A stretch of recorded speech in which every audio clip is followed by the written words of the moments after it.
പിന്നെ ഇവളെ പറ്റിയിട്ട് ഞാൻ ഇവളുടെ കാട്ടപരാധങ്ങൾ കണ്ടിന്യൂ ആയ സമയത്ത് ഞാൻ ഇവളെ പറ്റി അന്വേഷിക്കുകയാണ്. ഇവള് ദുബായിൽ എന്തൊരു പരിപാടി, ഇവള് അവിടെ എന്തായിരുന്നു ചട്ടുകാലം വെച്ച് ചെയ്തുകൊണ്ടിരുന്നത്, ഇപ്പൊ അവള് വീട്ടിലിരുന്ന് ഇവളെ 2 ആമക്കളെയും വെച്ചുകൊണ്ടിരുന്ന് എന്തിനാണ് ചെയ്യണത്, അങ്ങനത്തെ കുറെ കാര്യങ്ങൾ ഞാൻ മനസ്സിലാക്കി. അപ്പൊ ഞാൻ അമ്മച്ചീര കണ്ടിന്യൂഷൻ വെച്ചുകൊണ്ട് നമ്മൾ ഇതാക്കാം. ഞാൻ രേണുവിനൊപ്പമാണ്, ഞാൻ രേണുവിന്റെ കൂടെ തന്നെയാണ്. രേണു എന്ന സ്ത്രീക്കൊപ്പമാണ്. അപ്പൊ കിച്ചു പറഞ്ഞത് കിച്ചുവിന്റെ മാനസികമായിട്ടുള്ള ബുദ്ധിമുട്ടുകളെ പറ്റിയാണ് കിച്ചു പറഞ്ഞത്. പക്ഷെ ഞാൻ ചോദിക്കുന്നത് എങ്ങനെയാണ് രേണു കിച്ചുവിനെ ഉള്ളകാലമൊത്തവും നോക്കണം, അല്ലെങ്കിൽ കിച്ചുവിനെ രേണുവാണ് നോക്കേണ്ടത് എന്നൊരു ബാധ്യത രേണുവിന് വരുന്നത്? Wonderful question. രേണുവിന്, അതായത് ഞാൻ പറഞ്ഞു 21 വയസ്സായ പ്രായപൂർത്തി കഴിഞ്ഞ ജോലിയൊക്കെ ചെയ്യാൻ പ്രാപ്തിയുള്ള ഒരു കൊച്ചിനെ നോക്കേണ്ട ബാധ്യത എങ്ങനെയാണ് ഈ പറഞ്ഞ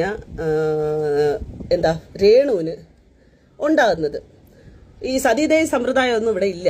അതായത് മറ്റേ ഭർത്താവ് മരിച്ചാൽ തീ ചാടി ആത്മഹത്യ ചെയ്യണം ഭാര്യ എന്ന സെറ്റപ്പില് അങ്ങനെയൊന്നും ജീവിക്കേണ്ട കാര്യമില്ല. രേണുവിന്റെ ഇഷ്ടത്തിന് ജീവിക്കാം. രേണുവിന് വളരെ ചെറിയ പ്രായമാണ്, രേണുവിൻ്റെതായിട്ടുള്ള ഇഷ്ടങ്ങളുണ്ട്. മാത്രമല്ല രേണുവിന് ജീവിക്കാൻ വേണ്ടിയിട്ട് പൈസേന്റെ ആവശ്യമുണ്ട്.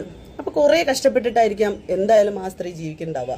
അപ്പൊ ആ സ്ത്രീയുടെ ജീവിത രീതികളെയൊക്കെ നമ്മള് വന്നിരുന്നിട്ട് ഇങ്ങനെ വലിച്ച് കീറി ഇഷ്ടം പോലെ മനുഷ്യന്മാരാണ് രേണുവിനെ കൊണ്ട് ജീവിക്കുന്നത്. ഇഷ്ടം പോലെ, ഇൻക്ലൂഡഡ് ഈ ഷഫീന ബീബി എന്ന് പറയുന്നവള് ഏകദേശം 2 കൊല്ലമായിട്ട് എനിക്ക് തോന്നുന്നു ഇവളുടെ രേണുവിന്റെ തന്നെയാണ് വരുമാനം. രേണുവിന്റെ പേരാണ് ഇവളുടെ വരുമാനം. ഇവള് തിന്ന് തൂർന്നത് മുഴുവനും രേണുവാണ്. ശരിക്കും പറഞ്ഞ വേറെ ആരും ഇല്ല ഇവളുടെ ഇടയിൽ. ഇതിന്റെ ഇടയിൽ വരും കുറെ മനുഷ്യന്മാർ, ഈ ബിഗ് ബോസ് റിലേറ്റ് ചെയ്തിട്ട് പിള്ളേർ ഓരോരുത്തർ വരുമ്പോഴത്തേക്ക് ഇവരുടെയൊക്കെ വ്യക്തി ജീവിതത്തെ കയറി പിടിക്കും. അതില നൂറ, ജാസ്മിൻ, നോറ, സായി, ഇവര് ഖാദർ, അവര് എനിക്ക് അറിഞ്ഞൂടെ. ഇവളിനി ഇല്ലാത്ത മനുഷ്യല്ല. ആ തനൂജ, ഒരു പെൺകുട്ടീനെ ഒറ്റയ്ക്ക് വളർത്തുന്ന തനൂജ എന്ന് പറഞ്ഞ ഒരു സ്ത്രീയെ ഈ സ്ത്രീ ആക്രമിച്ചതുപോലെ എനിക്ക് തോന്നുന്നില്ല. ഇത് അമ്മാതിരത്തെ എക്സ്ട്രീം ലെവൽ ആക്രമണം എന്റെ ജാസ്മിൻ ആക്രമിച്ച അത്രയും എക്സ്ട്രീം ഒക്കെ ഇവള് ചെയ്തിട്ടുണ്ടായിരിക്കണം. കാരണം അമ്മാതിരത്തെ ഒരു അപരാധി. അത് ഈ കാലം വെച്ച് ഈ ചട്ടുകാലം വെച്ച് ഇവളെ നമുക്കിത് പറയേണ്ടി വരുന്ന എന്തുകൊണ്ടാണെന്ന് അറിയാവോ? ഇങ്ങനത്തെ ഒരു അപരാധി ആയിപ്പോയി. ഇല്ലെന്നുണ്ടെങ്കിൽ ഇവളെ കയറിയ ആളുകൾ ചെയ്തു പോയനായിരുന്നു. കാരണം ഇവള് ജീവിക്കാൻ കൊള്ളാത്ത ഇവള് ചത്തുപോണം, അങ്ങനത്തെ ഒരുത്തിയാണ്. അങ്ങനത്തെ ഒരു ഫ്രോഡ്. ഈ ഫ്രോഡ് വന്നിരുന്ന് അടിക്കണ അടിയാണ് വണ്ടർഫുൾ. രേണുവിന് നോക്കേണ്ട ബാധ്യതയില്ല. ഇപ്പോഴും ഞാൻ പറയണേന്, കിച്ചു എന്ന് പറഞ്ഞ 21 വയസ്സായ പ്രായപൂർത്തിയായ കാര്യപ്രാപ്തിയുള്ള ഒരു പയ്യനെ നോക്കേണ്ട ബാധ്യത രേണുവിന് ഇല്ല. കിച്ചു എന്ന് പറയുന്ന കൊച്ചിനെക്കാട്ടിലും ഇമ്പോർട്ടൻസ് രേണുവിന്റെ അച്ഛനോടും അമ്മയോടും രേണുവിനുണ്ട്. അത് ഞാൻ പറയും. കാരണം അച്ഛനും അമ്മയും എന്ന് പറയുന്നത് രേണുവിന്റെ ഇളയ കൊച്ചിനെ നോക്കിക്കൊണ്ടിരിക്കുന്ന ആളുകളാണ്. രേണു പോകുന്നതാണ് രേണുവിന്റെ സ്വന്തം ചോരയാണ്. സ്വന്തം ചോരയും അല്ലാത്തതും വ്യത്യാസം തന്നെയാണ്. പക്ഷെ ഒരിക്കലും ആ കുട്ടിയെ ബുദ്ധിമുട്ടിലാക്കാനോ അങ്ങനെയോ ഒന്നുമല്ല ഈ വിഷയം സംസാരിക്കുന്നത്. ഈ പറഞ്ഞ കിച്ചുവിനെ ഈ പറഞ്ഞ സുധിച്ചേട്ടനും ശാലിനിയും നോക്കേണ്ടതായിരുന്നു. അവർക്ക് ഉത്തരവാദിത്വം ഉണ്ടായിരുന്നു. ആ കുട്ടിയുടെ ട്രോമയ്ക്ക് മുഴുവനും കാരണം ഇന്ന് മരിച്ച് തലയ്ക്കുമേന്നിരിക്കുന്ന അവരുടെ അച്ഛനും അമ്മയാണ്. അത് ഉറപ്പായിട്ട് അത് പറഞ്ഞേ പറ്റുള്ളൂ. അത് ഈ സമൂഹം അറിയുകയും ചെയ്യണം. കാരണം അവരൊക്കെ അവരുടെ സ്വന്തം താല്പര്യത്തിനും അവരുടെ സ്വാർത്ഥ താല്പര്യത്തിനും അവരുടെ ഹാപ്പിനെസ്സിനും അവരുടെ സന്തോഷങ്ങൾക്കും ആളുകളുടെ അടുത്ത് നിന്ന് കടവും വാങ്ങിച്ച് അവരുടെ പ്രശ്നങ്ങളിലൊക്കെ ഈ പറഞ്ഞ കുട്ടിയെ കരുവാക്കിക്കൊണ്ട് ഈ കൊച്ചിനെ അവിടെ ഇട്ട് ഈ കുട്ടീനെ നോക്കാതെ കുട്ടീനെ ട്രോമറ്റൈസ്ഡ് ആക്കിയിട്ടുണ്ടെന്നുണ്ടെങ്കിൽ അതിന്റെ ഉത്തരവാദിത്വം ജനിപ്പിച്ചവർക്കാണ്, അല്ലാതെ പോറ്റമ്മയ്ക്കല്ല. അത് കൃത്യമായിട്ട് പറയും. അത് എന്നെ കൊണ്ട് പറയാൻ പറ്റും. കാരണം എനിക്കറിയാം ഈ ഉത്തരവാദിത്തങ്ങളൊക്കെ എവിടെ നിന്ന് ഉണ്ടാവുന്നു, എവിടെയാണ് അവസാനിക്കുന്നത് എന്നുള്ളത്. എല്ലാ ഉത്തരവാദിത്തങ്ങളും ഒരു പ്രായപരിധി കഴിഞ്ഞു കഴിഞ്ഞാൽ മക്കൾക്ക് ആയാണെങ്കിൽ കൂടിയും അവരവരുടെ സ്വന്തം താല്പര്യത്തിൽ ജീവിക്കും. അതൊക്കെ അവരുടെ ഉത്തരവാദിത്തങ്ങളാണ്. അത് അവരുടെയും കൂടെ ഒരു ഉത്തരവാദിത്തമാണ്. മാത്രമല്ല ഈ ഉത്തരവാദിത്തങ്ങൾ എന്ന് പറയുന്നത് തിരിച്ചു മക്കൾക്കും ഉണ്ട്, അമ്മമാരുടെ അടുത്തും അച്ഛൻ്റെ അടുത്തൊക്കെ. ശരിക്കും കിച്ചു രേണു സുധിയെ നോക്കണം അങ്ങനെ പറയുകയാണെന്നുണ്ടെങ്കിൽ ആണ്. എന്തുകൊണ്ട് നിങ്ങൾ അത് സംസാരിക്കുന്നില്ല? എന്തുകൊണ്ട് ആ കുട്ടിക്ക് എന്താണ്, ആ കുട്ടിയുടെ ശാരീരികാവസ്ഥയ്ക്ക് എന്തെങ്കിലും പ്രശ്നമുണ്ടോ, മാനസികാവസ്ഥയ്ക്ക് പ്രശ്നമുണ്ടോ നമുക്ക് മനസ്സിലാവും. അതിനുള്ള സപ്പോർട്ട് നമുക്ക് ആ കുട്ടിക്ക് കൊടുക്കാം. ആ കുട്ടിക്ക് എല്ലാ രീതിയിലുള്ള സപ്പോർട്ടും കൊടുക്കാം. എന്തിനാണ് ഈ പറഞ്ഞ ഇത്തരത്തിലുള്ള ഓരോ സാധനങ്ങൾ ഉണ്ടാക്കി കൊണ്ടുവരുന്നത്? അത് ഭയങ്കര കഷ്ടമല്ലേ? അത് ശരിയല്ലല്ലോ. നമുക്ക് ഇവിടെ ബാക്കി ഒന്ന് കേൾക്കാം. കിച്ചു ഒരു ബാധ്യതയാണെന്നാണ് കൂട്ടുകാരി പറയുന്നത്. രേണുവിന് അറിവുണ്ടോ ഇല്ലയോ എന്ന് എനിക്കറിയത്തില്ല. എന്തായാലും രേണുവിന് സപ്പോർട്ടുമായിട്ട് ദിയ ഷുന വന്നിരിക്കുകയാണ്. അപ്പൊ ദിയ ഷുനയുടെ വീഡിയോ ആണ് നമ്മളിത് എടുത്തു വെച്ചിട്ട് റിയാക്ട് ചെയ്യുന്നത്. ജിയാഷിനയുടെ വീഡിയോ ആണ് അമ്മച്ചി റിയാക്ട് ചെയ്യണത്. അതിന് മുമ്പേ ഉള്ള കുറച്ച് കാര്യങ്ങളാണ് പറഞ്ഞേട്ടാ. റിയാക്ട് ചെയ്യാൻ തുടങ്ങുന്ന നോക്കിക്കോളേ. അപ്പൊ ഈ വിഷയത്തില് ഈ ബാധ്യത എന്ന വേർഡിൽ തന്നെയുണ്ട് ദിയ സുന പറയുന്ന ഒരു കാര്യം. ശരിയാണ്, അവർക്കതൊരു ബാധ്യതയാണ്. ആസ് ദിയ സനയുടെ മകൻ എവിടെയെന്ന് ചോദിച്ചാൽ അതൊരു ബാധ്യതയാണ്. അതുകൊണ്ട് അവള് കെട്ടിയവന്റെ കൈ കൊടുത്തിരിക്കുകയാണ്. അവർക്ക് നോക്കാൻ വയ്യ, അവർക്ക് ഇങ്ങനെ ആടിപ്പാടി അമരാവലിച്ച് നടക്കണം. അതുകൊണ്ട് കൊച്ചിനെ കൊണ്ടുപോയി ഇതേ കൊടുത്തിരിക്കുന്നു. അത് അത് തന്നെ അവിടെ നിൽക്കട്ടെ.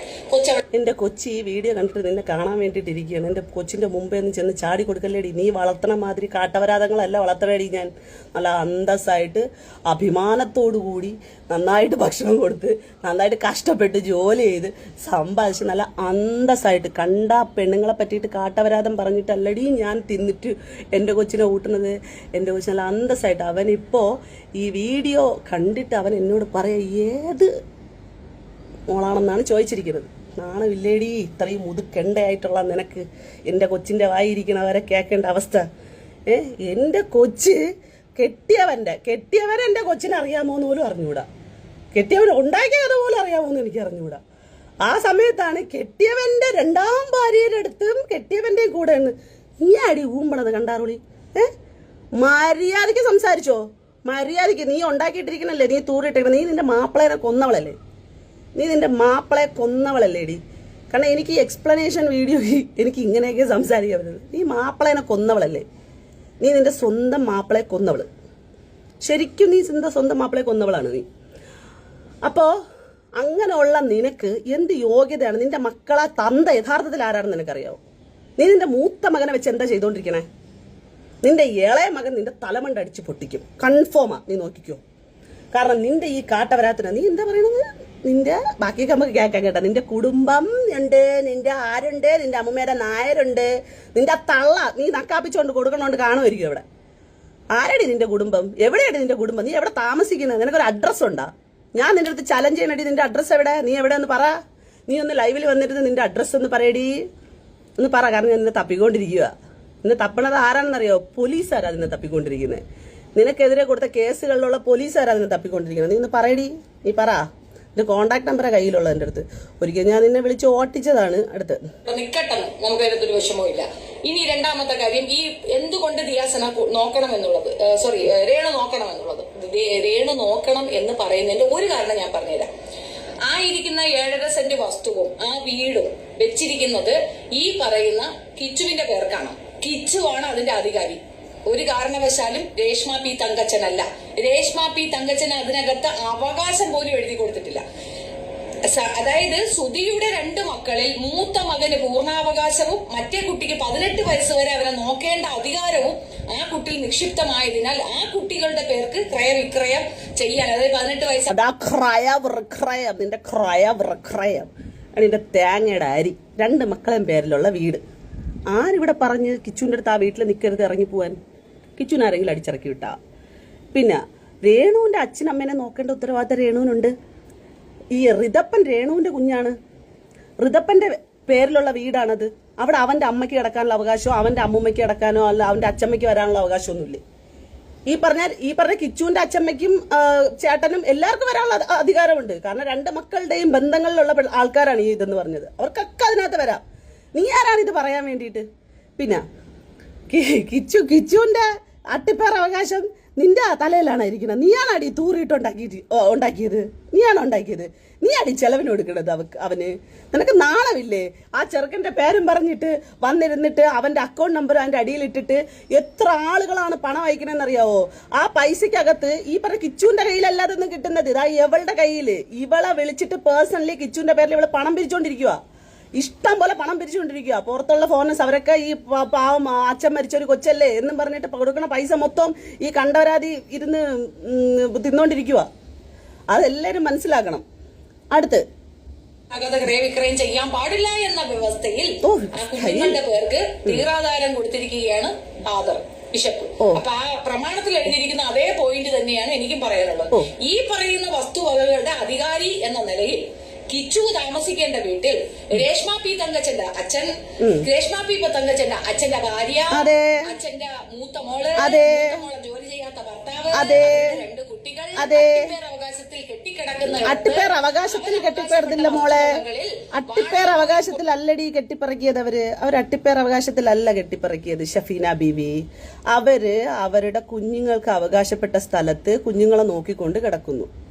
കൊടുക്കാതെ അതിനകത്ത് താമസിക്കുകയാണ് എങ്കിൽ അതിന്റെ അധികാരിയായ കിച്ചുവിനെ വാടക ഇനത്തിൽ ഒരു തുക കൊടുക്കേണ്ട അധികാരമുണ്ട്. അതായത് അവകാശമുള്ള ഒരു കാര്യമാണ്. കിച്ചുവിന് ഇപ്പൊ വാടക കൊടുക്കാനുള്ള അധികാരമുണ്ട്. കിച്ചുവിന്റെ വീട്ടിൽ കിച്ചുവിന് വന്ന് കിടക്കാമല്ലോ. കിച്ചു അവിടെ കിടക്കാത്ത സ്ഥിതിക്ക് അവിടെ കിച്ചുവിന്റെ അനിയൻ കിടക്കുന്നുണ്ട്. കിച്ചു ഒരു കാര്യം ചെയ്യട്ടെ, കൊച്ചിനെ നോക്കിയിട്ട് കിച്ചു ജീവിക്കട്ടെ. അങ്ങനെയുള്ള ഒരു ഒരു സംഭവം കിച്ചുവിനുണ്ടെന്നുണ്ടെങ്കിൽ അത് ഭയങ്കര രസമല്ലേ, സൂപ്പർ അല്ലേ? ഇപ്പൊ നമുക്കിവിടെ രേണുവിന്റെ ഫാമിലിയെ ഒക്കെ അങ്ങ് മാറ്റിയിട്ട് കിച്ചുവിന്റെ അനിയനെ നോക്കി ജീവിക്കട്ടെ. അതാണ്ട് എവളാണല്ലോ അവരെ കുടുംബം എന്തൊരു ചെയ്യണമെന്ന് നിശ്ചയിക്കേണ്ടത്. ഇവളെ എന്ത് ചെയ്യണം? ഇവൾ ആരാണ് അവളുടെ കുടുംബത്തിനകത്ത്, അവരെ കുടുംബത്തിനകത്ത് അധികാരം പറയാൻ, അവകാശം പറയാൻ? അവള് പറഞ്ഞ് മനസ്സിലാക്കിച്ചു കൊടുക്കാൻ ഈ നാണമില്ലാത്തവള്.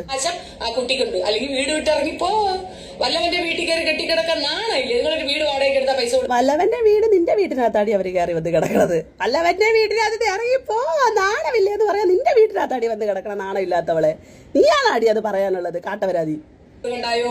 ആ കാശ് കൊടുക്കാനേ ഞാൻ പറയുന്നുള്ളൂ. അതാണ് അവകാശം. അത് ബാധ്യതയാണോ അല്ലയോ എന്ന് എനിക്കിപ്പോ മനസ്സിലായില്ലേ? അതൊരു വലിയ ബാധ്യതയാണ്. എന്നെയാണ് മനസ്സിലാക്കി തരണം. എന്നെയാണ് മനസ്സിലാക്കി തരണ്ടേ. നീ എന്നെ മനസ്സിലാക്കരുത് കേട്ടല്ല. നീ അവിടെ കിടക്കണത്, നീ ഏത് കൂട്ടാമൂലയിൽ കയറി ഒളിച്ചിരിക്കണത് നീ പറയടി. ആദ്യം കിടക്കുന്നത് ബാധ്യതയാണ്. ഇനിയിപ്പോ പറയാം റിത്തപ്പനെ നോക്കണ്ടേ? റിത്തപ്പനെ നോക്കണം. റിത്തപ്പനെ നോക്കാനാണ് റിത്തപ്പൻ തൂറിയ ആളവിടെ ഉള്ളത്. ആര്? റിത്തപ്പന്റെ തള്ളയാരാ? രേഷ്മ പി തങ്കച്ചൻ. അവള് തന്നെ അന്തസ്സായിട്ട് നോക്കണത്. ആ തൂറിയിട്ട തള്ള തന്നെ അടി അന്തസ്സായിട്ട് നോക്കണത്. അല്ലാതെ നിന്നെ പോലെ നാട്ടുകാരുടെ അടുത്തുനിന്ന് പറ്റിച്ച് ആളുകളെ ഭീഷണിപ്പെടുത്തി വാങ്ങിച്ച പൈസക്ക് നിന്റെ മക്കൾക്ക് തിന്നാൻ കൊടുക്കുന്ന പരിപാടി അല്ലടി അവള് ചെയ്തുകൊണ്ടിരിക്കുന്നത്, രേണു ചെയ്തുകൊണ്ടിരിക്കുന്നത്. അതുപോലെ ചട്ടുകാലം വെച്ചോണ്ട് ആളുകളെ പറ്റിച്ച് പൈസയും വാങ്ങിച്ചിട്ട് അവസാനം അവരത് ചോദിക്കുമ്പോഴത്തേക്ക് അവരടുത്ത് കാട്ടവരാതെ വിളിക്കുന്ന ആ പരിപാടിയിലല്ലടി ആരും ജീവിക്കുന്നത്. കേട്ടോടി മോളെ. രേഷ്മ പി തങ്കച്ചന്റെ തന്ത, ആ തള്ളയുടെ 2 മക്കള്, ആ 2 മക്കളുടെ എടി കണ്ട വീടുകളിൽ അന്ന് ഫിജോരെയൊക്കെ വീട്ടിൽ കയറി അട്ടിപ്പേർ അവകാശത്തിൽ കിടന്ന ചരിത്രം നിനക്കുണ്ടല്ലടി. നാണമില്ലാത്തവളെ, നീ എന്തിനടി കണ്ട പെണ്ണുങ്ങളെ വീട്ടിനകത്ത് കയറി കിടന്നത്?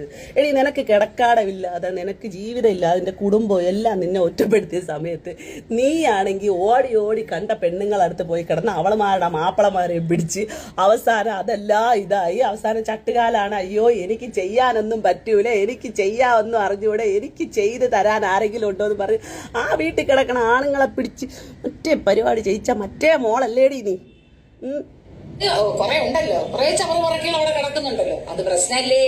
അത് അവന്റെ വീടല്ലേ? കിച്ചുവിന് അവകാശമുള്ള കിച്ചുവിന്റെ വീട്ടിനകത്ത് കെട്ടിക്കേറി കിടക്കുന്നത് ശരിയാണോ തെറ്റാണോ? ശരിയാണോ തെറ്റാണോ? കിച്ചുവിന്റെയും റിതപ്പന്റെയും പേരിൽ കിടക്കുന്ന വീടടി. അതില് ഒരു തെറ്റും ഇല്ലടി. അവരെ കുടുംബക്കാര് കയറി കിടക്കണം. നിനക്കെന്ത് കുരുവടി? കിച്ചുവിന്റെ ബാധ്യത ഏറ്റെടുക്കേണ്ട ആളുകൾ മരണപ്പെട്ടു പോയി. ഒന്ന് സതീശേട്ടൻ, പിന്നുള്ളത് എന്ന് പറയുന്നത് ഷാലിനി. അവര് 2 പേരും മരിച്ചുപോയി.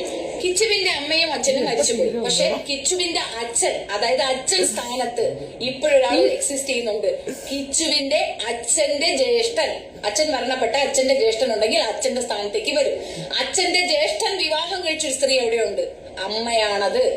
അച്ഛന്റെ ജ്യേഷ്ഠന്റെ ഭാര്യ അഥവാ എടി നീ ഈ ബന്ധങ്ങള് കൂട്ടി യോജിപ്പിക്കലൊക്കെ നീ ആരടി പറയാൻ? ഇവിടെ ഓരോ മക്കളെ നോക്കാൻ തള്ളയോ തന്തനോ തൗപ്പനോ ഇല്ലാതെ ഒറ്റയ്ക്ക് ജീവിക്കണം എത്രയോ കുട്ടികള്, എത്രയോ മനുഷ്യർ ഈ സമൂഹത്തിൽ ജീവിക്കുമ്പോ നീ ബന്ധങ്ങൾ, അവരുടെ വാല്യൂ, തേങ്ങയുടെ അരി അണ്ടി ആയിട്ട് നീ പറഞ്ഞ നിനക്ക് നാണം ഉണ്ടോടി നിനക്ക്? എടി ഞങ്ങളെ മക്കളെ വളർത്തിയിട്ടുണ്ട്. ഞങ്ങളെ ചുറ്റിലും നടക്കുന്ന ഇഷ്ടം പോലെ കുട്ടികൾ നിനക്ക് കാണിച്ചു തരാം. ആരുമില്ലാത്ത, ഓരോരുത്തരുമില്ലാത്ത ഓരോ മനുഷ്യർ, അവരെ വെച്ച് നോക്കുമ്പോണ്ടല്ലോ ഈ മക്കളൊക്കെ ഭാഗ്യം ചെയ്ത നല്ല സൂപ്പർ പിള്ളേരാ. മനസ്സിലായ? ഇവർക്കൊക്കെ ഇങ്ങനെയെങ്കിലും ഒക്കെ ആരെങ്കിലും ഒക്കെ ഉണ്ടല്ലോ എന്ന് വിചാരിക്കാം. അങ്ങനെ മനസ്സിലാക്കി കൊടുക്കാൻ പറയാം. പിന്നെ ചേട്ടൻ അധികാരം, ചേട്ടന്റെ അമ്മൂമ്മേരെ നായർ അധികാരം, പിന്നെ കുഞ്ഞമ്മേരെ മാപ്പിള അധികാരം. കിച്ചുവിന്റെ അമ്മ ഉണ്ട്. ആ അമ്മയുടെയും അച്ഛന്റെയും അടുത്ത് തന്നെയാണ് അവൻ താമസിക്കുന്നത്. അവന് 2 പെങ്ങന്മാരുമുണ്ട്. അവന്റെ അച്ഛന്റെ ജ്യേഷ്ഠന്റെ 2 പെൺകുട്ടികൾ അവിടെയുണ്ട്. അതൊന്നും പോരാതെ കിച്ചുവിന്റെ അച്ഛന് ജന്മം നൽകിയ ആ ഗർഭപാത്രം ചുമക്കുന്ന പേറുന്ന ഒരു അമ്മയും അവിടെയുണ്ട്. കിച്ചുവിന്റെ അമ്മയ്ക്ക് ഗർഭപാത്രം കൊടുത്ത ആ ഒരു അമ്മ അവിടെ ഉണ്ട്. വലിയ സംഭവമാണ് അമ്മച്ചി, വലിയ സംഭവം. ഇതൊക്കെ രേണുവിന്റെ ബാധ്യതയാ. എന്റെ പൊന്ന് രേണു, നീ ഇതെങ്ങനെ സഹിക്കണം? ഈ പറഞ്ഞോണ്ട് പറഞ്ഞത് മൊത്തം രേണുവിനെ കുറ്റം പറഞ്ഞോണ്ടാ. ഇതെല്ലാം രേണുവിന്റെ ബാധ്യത. ഇത് ഇവരെയൊക്കെ നോക്കാതെ രേണു കാണിക്കണ ഈ കാട്ടായത്തരങ്ങളൊക്കെ വലിയ പ്രശ്നമാണ്. രേണു ഇപ്പൊ ഈ ലോകം മൊത്തം നോക്കണം. നോക്കിയില്ലെങ്കിൽ രേണു നിനക്കാണിത് വെച്ചിരിക്കുന്നത്, മനസ്സിലായ? ഇല്ലാത്ത ഒരു ഫെസിലിറ്റിയാണ് ആ കുട്ടിക്ക് കിട്ടിയിരിക്കുന്നത്. അവിടെ ഉണ്ട്.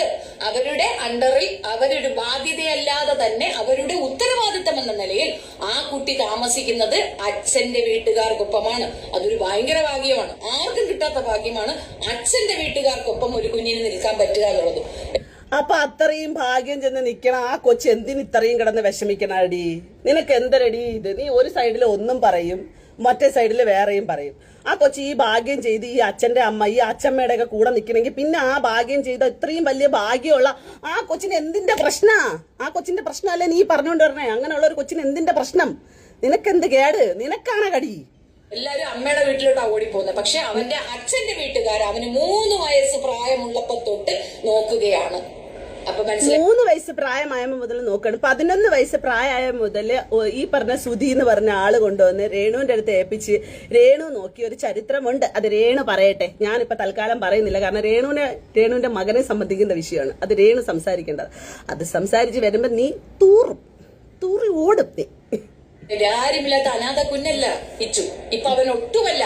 അവനെ എത്രയോ അമ്മമാരെ അവനെ സ്നേഹിക്കുന്നുണ്ട്. അവനെ ചീത്തയാക്കാൻ ഇറങ്ങി നടക്കുന്ന സ്ത്രീയല്ലെന്ന് ഞാൻ പറയും. അവനെ എന്തൊരു ചീത്തയാക്കാൻ രേഷ്മ നടന്നു? അവനെ എന്തൊരു ചീത്തയാക്കാൻ രേഷ്മ നടന്നു? ആ രേഷ്മയ്ക്ക് രേഷ്മ എന്തിനാണ് കിച്ചുവിനെ ചെയ്തത്? ഒരുപാട് ആൾക്കാർ നോക്കാനുണ്ടല്ലേ കിച്ചുവിനെ? ഒരുപാട് അമ്മമാരുണ്ടല്ലേ കിച്ചുവിനെ? വേറെ ആൾക്കാർക്ക് ആർക്കും മക്കളില്ലല്ലേ? അതെന്ത് പരിപാടിയാ? വേറെ ആൾക്കാർക്ക് ആർക്കും മക്കളില്ല. കിച്ചുവിന്റെ അമ്മയ്ക്ക് കിച്ചുവിന്റെ ബാധ്യതകൾ മൊത്തം, അതായത് രേണു സുധി കിച്ചുവിനെ എല്ലാ രീതിയിലും അങ്ങ് എക്സ്ട്രീം ലെവലിൽ കൊണ്ടുപോയിക്കൊള്ളണം. ഇതിന്റെ അകത്ത് തന്നെ കിച്ചുവിനെ നോക്കാൻ ഒരുപാട് ആൾക്കാർ, കിച്ചുവിനെ നോക്കാനുള്ള ആൾക്കാരെടോ ഇവിടെ ഈ ലോകത്ത് ഇഷ്ടം പോലെ പാവപ്പെട്ട പിള്ളേരെ കിടക്കുന്നു. ഒരുപാട് അനാഥലങ്ങൾ ആരും ഇല്ലാതെ അച്ഛനും അമ്മ ഇല്ലാത്തവരൊക്കെ ഉണ്ട്. ഇവര് നമുക്കിപ്പോൾ ഒരാളിന് മാത്രം നമ്മൾ സെന്റിമെന്റൽ സാധനം കൊടുക്കേണ്ട കാര്യമില്ലല്ലോ. എത്രയോ മക്കൾ കിടക്കും, നമുക്ക് എല്ലാവർക്കും കൊടുക്കാം. കിച്ചുവിന് കൊടുക്കുന്ന പോലെ തന്നെ അത്രയും സന്മനസ്സരായിട്ടുള്ള സൽസായിട്ടുള്ള മനുഷ്യരിഷ്ടം പോലെ ഇല്ലേ? ഒരുപാട് മക്കൾ ഇവിടെ ഉണ്ട്. ഞാൻ നിങ്ങൾക്ക് അതിൻ്റെയൊക്കെ ഡീറ്റെയിൽസ് തരാം. ഒരുപാട് ട്രസ്റ്റുകളുടെ, ഒരുപാട് ടീമുകളുടെ ഒരു ഇത് തരാം ഞാൻ നിങ്ങൾക്ക്. നിങ്ങൾ അതൊന്ന് ഇതാക്കി നോക്കും. ഞാൻ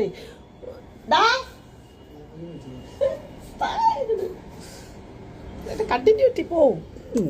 ഓക്കെ, കണ്ടിന്യൂറ്റി മനുഷ്യ സ്ത്രീയല്ല. അതുകൊണ്ടാണ് അവൻ അയച്ചു കൊടുത്ത പൈസയുടെ കണക്കും കൊണ്ടുവന്നിട്ട് അവനെ അവഹേളിക്കുന്ന. 10,000 രൂപ വേണം ഈ പറയുന്ന സ്ഥലത്ത് ഒരു വീട് വാടകയ്ക്ക് എടുക്കാൻ. കീ മണി തന്നെ കൊടുക്കണം 3 മാസത്തെ പൈസ. 30,000 രൂപ അങ്ങനെ കൊടുക്കണം.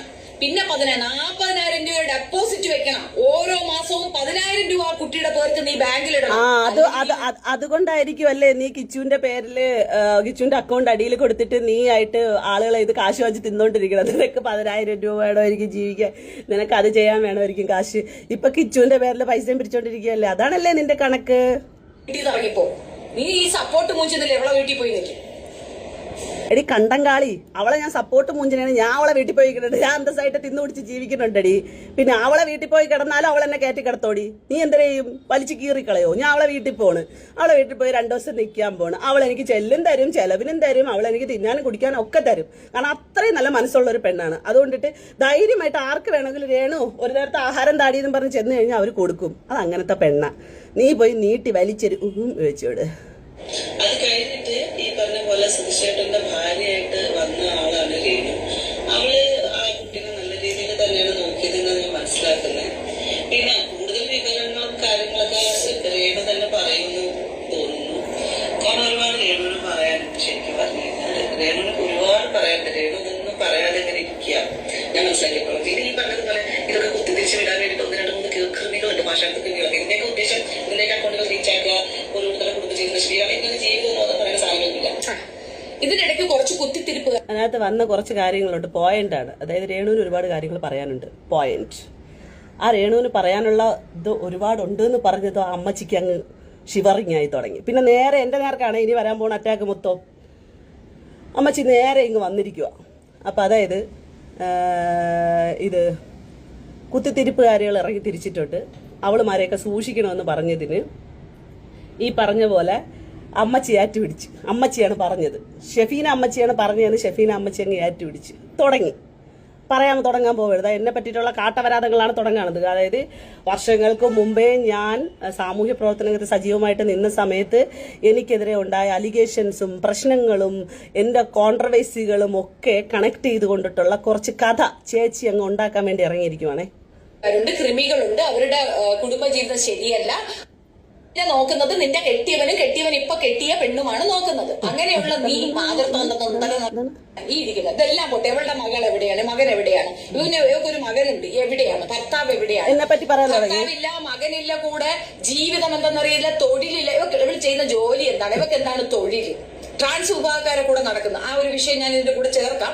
അതിനകത്തുള്ള ട്രാൻസ്ജെൻഡേഴ്സ് ആയിട്ടുള്ള ആൾക്കാർ, ശ്രീകുട്ടി എന്ന് പറയുന്ന ഒരാൾ പോസ്റ്റ് ഇട്ടിട്ടുണ്ട്. അതിനകത്ത് കൃത്യമായി പറയുന്നുണ്ട് ഇവൾ ട്രാൻസ് വിഭാഗത്തിന് വേണ്ടി എന്ത് ഉണ്ടയാണ് ചെയ്തതെന്നുള്ളത്. അങ്ങനെ കുത്തിക്കേറിപ്പോയി സ്വന്തം റീച്ചിന് വേണ്ടിയിട്ട് ആളുകളുടെ കാലിൽ നക്കുന്ന പരിപാടി നിനക്കാണുള്ളത്. ഞങ്ങൾ ചെയ്തത് നീതിയോടെ തന്നെയാണ് ചെയ്തിട്ടുള്ളത്. കൃമിയാണോ അല്ലേ എന്നുള്ള തെളിവാണത്. പിന്നെ ഇവള് പറഞ്ഞത് എന്റെ കൊച്ചിന്റെ അച്ഛനും അച്ഛന്റെ ഭാര്യയും കൂടെ എന്റെ കൊച്ചിനെ നോക്കണമെന്ന്. എന്റെ മോൻ ഇത് കണ്ടിട്ട് സത്യസന്ധമായി പറയാം. അതുകൊണ്ട് മാത്രമാണ് ഈ ഒരു എക്സ്പ്ലനേഷൻ ലൈവ് ഞാൻ ഇതിനകത്ത് ഇട്ടേക്കണം. ഞാൻ ഇത് ഡിലീറ്റ് ചെയ്യാൻ വേണ്ടി പോകുന്നില്ല. ഇല്ല, എന്ത് വന്നു കഴിഞ്ഞാലും ഇത് ഞാൻ ഡിലീറ്റ് ചെയ്യാൻ വേണ്ടി പോകുന്നില്ല. അമ്മച്ചി ചോദിച്ചിരിക്കുന്നത് അതിനുള്ള എക്സ്പ്ലനേഷൻ ഞാൻ നിങ്ങൾക്ക് ഫസ്റ്റിലത്തെ വീഡിയോയിൽ തന്നിട്ടുണ്ട്. കാരണം എന്റെ കൊച്ചിനെ ചോദ്യം ചെയ്യാൻ ഇവൾ ആരാണ്? ഈ കാട്ടവരാതെ അമ്മച്ചി ആരാണ്? എന്റെ വായിന്ന് ഞാൻ 2-3 പ്രാവശ്യമായിട്ട് പറയണേ, ഇവൾ എൻ്റെ നിന്ന് വാങ്ങിച്ച് ഈ പഞ്ചറായി പോയ ഒരുത്തിയാണ്. അതായത് അത്രയ്ക്ക് അവളെ ഞാൻ തെറി വിളിച്ച് ഞാൻ അവളെ ഊക്കി ഓട്ടിച്ചവളാണ്. കാരണം ഇവക്കെന്ന് പറഞ്ഞ ഒരു മര്യാദയോ ഒരു സാധനമോ ഒന്നും കൊടുക്കേണ്ട കാര്യമില്ല. നിങ്ങൾക്കൊരു കഥ അറിയാവോ? ലാസ്റ്റ് ടൈം നിങ്ങൾക്ക് എല്ലാവർക്കും അറിയാമായിരിക്കും, ഇവള് ജാസ്മിനെ ഭയങ്കരമായിട്ട് ബുള്ളി ചെയ്തു, ഭയങ്കരമായിട്ട് ആക്രമിച്ച് ജാസ്മിനെ തിന്ന് ജീവിച്ച ഇവള് ജാസ്മിന്റെ കൂടെ ഫോട്ടോ എടുക്കാൻ ഇവളെ ചെറുതിനെ പറഞ്ഞു വിട്ടിരിക്കുന്നു. എവിടെന്ന് വെച്ചിട്ടെന്നറിയാവോ? ഷിബിൻ അരിയ കല്യാണമില്ലേ, അതിനകത്ത് വെച്ചിട്ട് ഷിബിനെണ്ണം വിളിച്ചതാ ചേച്ചിയെ കല്യാണത്തിന്. ആരി ചേച്ചിയും കൂടെ വിളിച്ചതാ. ആ കല്യാണത്തിന് പോയിട്ട് ഇളയ മോനെ വിട്ടിരിക്കുന്ന സെൽഫി എടുക്കാൻ വേണ്ടിയിട്ട്. നാണമില്ലാത്ത പഞ്ചവരാത മൂളിയാണ് ഇവള്.